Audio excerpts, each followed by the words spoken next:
Welcome to my YouTube channel. मेरे इस YouTube channel में आप सभी लोगों का बहुत बहुत स्वागत है। और आज के इस लेक्चर में हम बहुत ही एक इम्पोर्टेंट टॉपिक पर बात करने वाले हैं। आज का एक ऐसा टॉपिक है जो टॉपिक कभी आप लोगों ने शायद सुना नहीं होगा, लेकिन इसके परिप्रेक्ष्य में आपने इससे संगत बहुत सारी चीज़ें पढ़ी होंगी। आज का हमारा जो टॉपिक है वो है पांचवा वेद। आज का हमारा टॉपिक क्या है? पांचवा वेद। अभी तक सामान्य तौर पर आप लोगों ने चार वेद की बात सुनी होगी कि चार वेद हैं हमारे। अभी तक आप लोगों ने चार वेदों की बात सुनी होगी कि भाई हमारा ऋग्वेद है, सामवेद है, अथर्ववेद है और यजुर्वेद है। चार वेदों के बारे में आपने पढ़ा होगा। लेकिन आज का ये जो टॉपिक है, आज का टॉपिक है पांचवा वेद। आज के इस लेक्चर में मैं पांचवें वेद की पूरी डिटेल से जानकारी बताऊंगा, ठीक है। लेकिन आपके दिमाग में ये आ रहा होगा कि चार वेदों के बारे में हमको नहीं पता, तो आप निश्चिंत रहिए। मेरा अभी जब कोर्स लॉन्च होगा तो उसमें मैं हिस्ट्री पढ़ाऊंगा, और हिस्ट्री जब मैं आपको पढ़ाऊंगा तो स्टार्टिंग से लेकर अंत तक पढ़ाऊंगा, जिसमें शुरुआत में जब मैं आपको साहित्यिक स्रोत है ना, साहित्यिक स्रोत से प्राप्त इतिहास के बारे में जब जानकारी बताऊंगा, तो इसमें इन वेदों को मैं इतनी डिटेल से पढ़ाऊंगा कि मैं आपको ऋग्वेद के लेखक कौन है, ऋग्वेद किसने बनाया है, ऋग्वेद के पढ़ने वाले को क्या कहा जाता है, ऋग्वेद का उपवेद क्या है, ऋग्वेद के और सब्स्टिट्यूशनल भाग क्या क्या हैं, है ना, ऋग्वेद में कितने श्लोक हैं, ऋग्वेद में कितनी ऋचाएं हैं, ऋग्वेद में कितने मंडल हैं।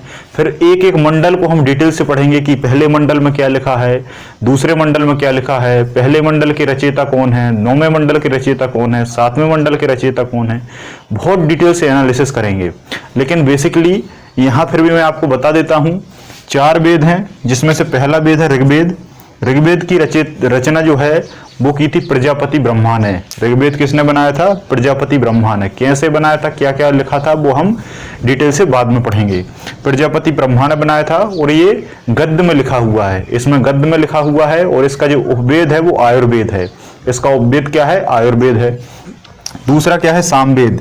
सामवेद को मुख्य तौर पर संगीत का जनक कहा जाता है। इसको लिखने वाले या इसको प्रवर्तक भरत मुनि और या नारद जी को कहा जाता है। भरत मुनि को भी कहा जाता है, नारद जी को भी कहा जाता है, जो कि पद्य में है, पद्य मतलब होता है कविता में है, ठीक है। इसका उपवेद क्या है? इसका उपवेद गंधर्व वेद है।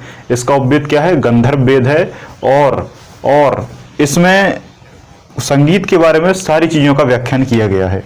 तीसरा जो है यजुर्वेद है। यजुर्वेद के जो लेखक हैं वो विश्वामित्र हैं। यजुर्वेद के जो लेखक हैं वो विश्वामित्र हैं। और इसमें नाटक की बातों को बताया गया है कि किस तरीके से नाटक किए जाते हैं, किस तरीके से नाटक का व्याख्यान होता है। तो इन सभी चीजों को इसमें लिखा गया है। चौथा जो है वो अथर्ववेद है। अथर्ववेद के लेखक बहुत सारे मिलते हैं। कहीं कहीं शिवजी मिलते हैं, कहीं कहीं अथर्व ऋषि मिलते हैं, कहीं कहीं आंगिरस मिलते हैं, कहीं कहीं विश्वकर्मा मिलते हैं। तो बहुत सारे लेखकों के बारे में बताया गया है। उपवेद इसका शिल्पवेद है, ठीक है। रसों की इसमें व्याख्या है, जादू टोना, तांत्रिक मंत्र विद्या, है ना, इन सभी चीजों का इसमें व्याख्यान किया गया है, ठीक है। तो ये बेसिकली चार वेदों की बात थी। लेकिन चार वेदों का जो डेरिवेशन है उसके आधार पर एक पांचवें वेद का निर्माण हुआ है। उसी आज पांचवें वेद की हम बात करेंगे, है ना। मुख्य तौर पर इस लेक्चर को देखने के बाद आपके पास एक ऐसी जानकारी होगी जो आप बहुत सारे लोगों को बता सकते हैं। सामान्य तौर पर ये पांचवा वेद किसी को नहीं पढ़ाया जाता, लेकिन आज मैं आपको इस लेक्चर में पढ़ाने वाला हूं। शायद जब मैंने हिस्ट्री पढ़ाई होगी तब भी मैंने आपको ये नहीं पढ़ाया होगा, लेकिन आज इसके बारे में आप ये जानकारी जान लेंगे, ठीक है। तो शुरुआत करते हैं नाट्य वेद की। पांचवा वेद जो है वो नाट्य वेद है। नाट्य वेद किस शब्द से मिलकर बना है? किस शब्द से बना है? तो जिस शब्द से बना है उसका नाम है नृत्य। उसका नाम क्या है? नृत्य। नृत्य से मिलकर बना है, नाट्य से मिलकर बना है और नृत्य से मिलकर बना है। बेसिकली तीनों में बहुत अंतर है।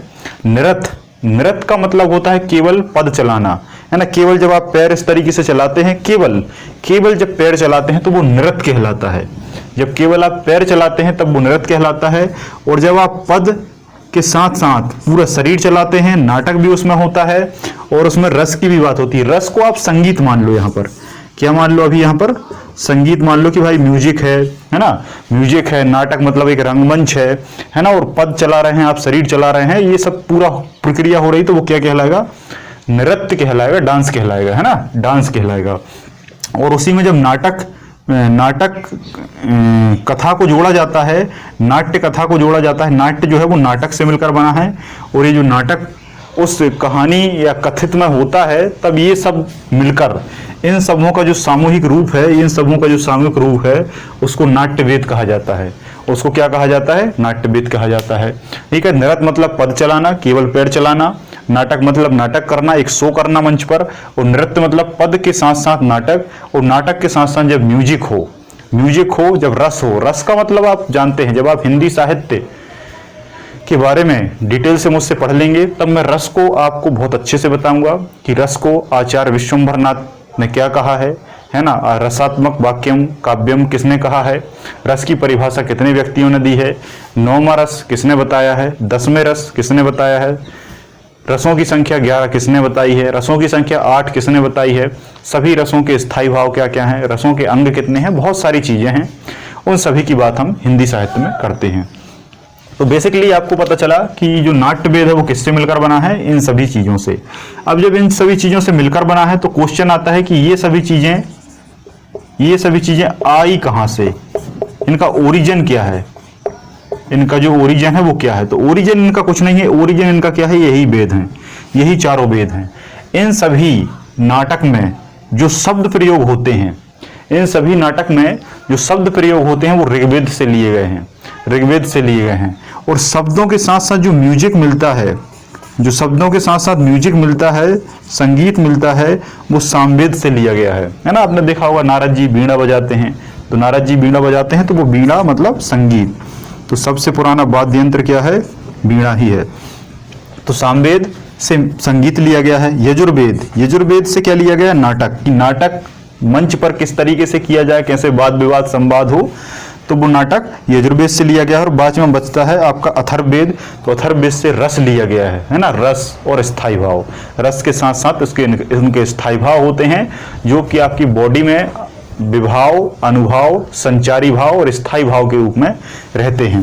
तो इन सभी को जब आप मिला देते हैं, तब नाट्य वेद बनता है। और नाट्य वेद में बहुत सारी बातें लिखी हुई हैं।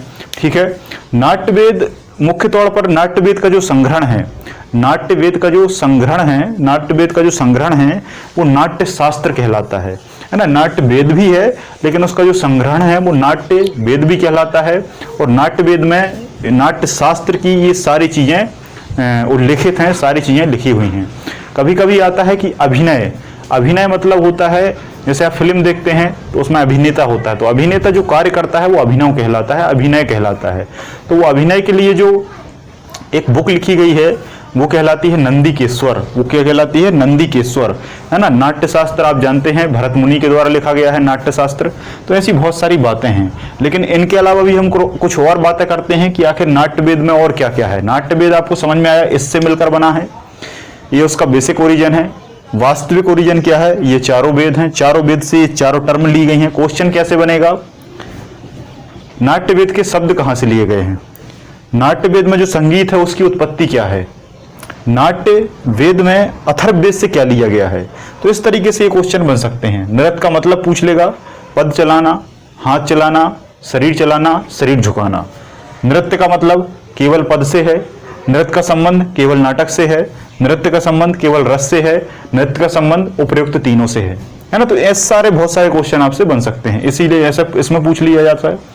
नाट्य का मतलब क्या है, नाटक है, संगीत है, पद चलाना है, रस है, या इनमें से कोई नहीं। तो आपको इन्हीं में से क्वेश्चन बनेंगे। अगर आपने इसको अच्छे से एनालिसिस कर लिया तो आप बहुत बेहतरीन तरीके से इसको एग्जाम में करके आएंगे। कुछ और बेसिक चीजों की बात करते हैं, आपको ये समझ में आ गया। अब हम बात करते हैं नृत्य की, है ना, डांस की। मुख्य तौर पर ये सब मिलकर जो वर्तमान परिप्रेक्ष्य में है वो डांस ही है ना। डांस में ये सब आ जाता है, लेकिन यहाँ पर मैंने बेसिक क्लासिफिकेशन बना दिया। अब जब डांस है तो डांस कितने प्रकार का होता है। डांस नाट्य वेद के अनुसार, हमारे अनुसार तो अलग अलग डांस है, नागिन डांस है ना, हमारे अगर आप भारतीय समाज की में देखेंगे तो सबसे जो प्रचलित डांस है वो नागिन डांस है ना, लेकिन इसका कोई प्रकार नहीं होता। तो हम भारतीय साहित्य या नाट्य वेद के आधार पर देखेंगे तो जो डांस या नृत्य है वो दो प्रकार का होता है। एक होता है तांडव, एक क्या होता है तांडव। तांडव जो शंकर जी करते हैं वही तांडव है ये, है ना, लेकिन बहुत सारे आम लोग भी करते हैं। तो तांडव हमेशा पुरुष करते हैं, हमेशा, ये महिलाएं नहीं कर सकती, ऐसा ये वेद में लिखा हुआ है। ये केवल पुरुषों के लिए होता है। लेकिन आज तक आपने ये नहीं सुना होगा कि जैसे पुरुष तांडव करता है तो महिलाएं उसी तांडव जैसा क्या करती हैं। तो आज आपको पता चलेगा लास्य, तांडव जैसा जो नृत्य है जो महिलाओं की योग्य होता है वो कहलाता है लास्य। क्या कहलाता है? लास्य, है ना। तो ये दोनों क्लासिफिकेशन, आपको अंतर दोनों का समझ में आया, ठीक है। अगर आपसे पूछा जाए, ये मोस्ट आईएमपी क्वेश्चन है, मोस्ट आईएमपी क्वेश्चन है कि नृत्य मुद्रा कितने प्रकार की होती है।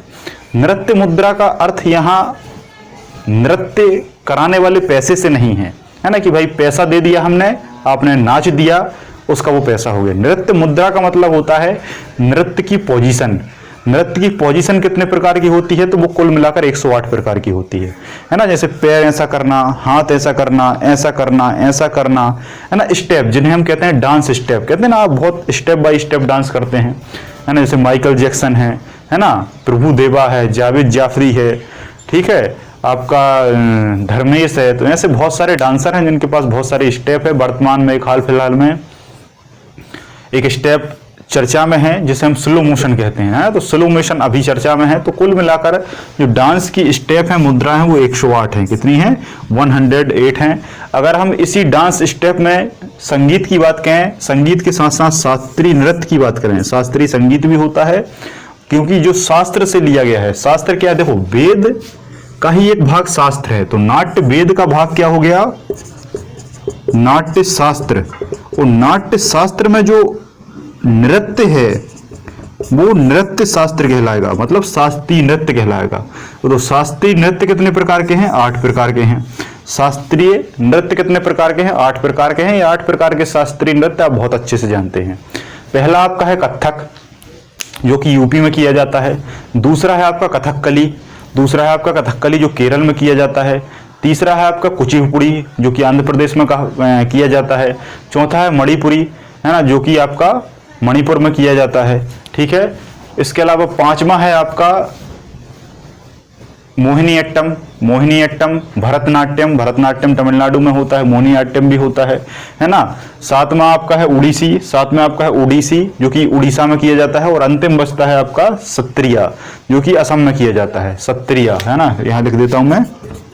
सत्रिय आपने नहीं सुना होगा, बाकी आपने सारे सुने होंगे। सत्रिय असम में किया जाता है।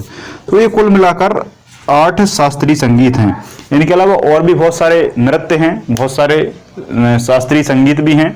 तो इन सभी का जो लेखा जोखा है वो हमारा नाट्य वेद में होता है ना। तो आज आपको ये समझ में आया होगा कि नाट्य वेद किसके नाट्य वेद में क्या क्या है। अब आपके दिमाग में ये क्वेश्चन आ रहा होगा कि नाट्य वेद किसने लिखा है ना। तो नाट्य वेद किसी पर्टिकुलर एक व्यक्ति ने नहीं लिखा, इसमें बहुत सारे व्यक्तियों का अहम योगदान है, जिसमें भरत मुनि का सबसे अहम योगदान है, नारद जी का भी योगदान है, प्रजापति ब्रह्मा का भी योगदान है, विश्वकर्मा जी का भी योगदान है ना, विश्वामित्र का भी योगदान है।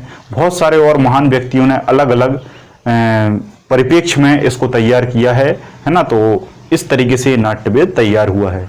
तो आज आपको 5वें वेद की पूरी जानकारी मिली होगी। तो इन समस्त पॉइंटों को आपको बहुत अच्छे से लिखना है, नोट्स बनाना है, और नोट्स बनाने के बाद फिर से एक बार नोट्स से रिवाइज करना है, और एक बार वीडियो फिर से दोबारा देखना है, आपको ये क्लियर हो जाएगा, ठीक है। तो आज के इस लेक्चर में आप सभी लोगों का बहुत बहुत धन्यवाद। जय हिंद, जय भारत।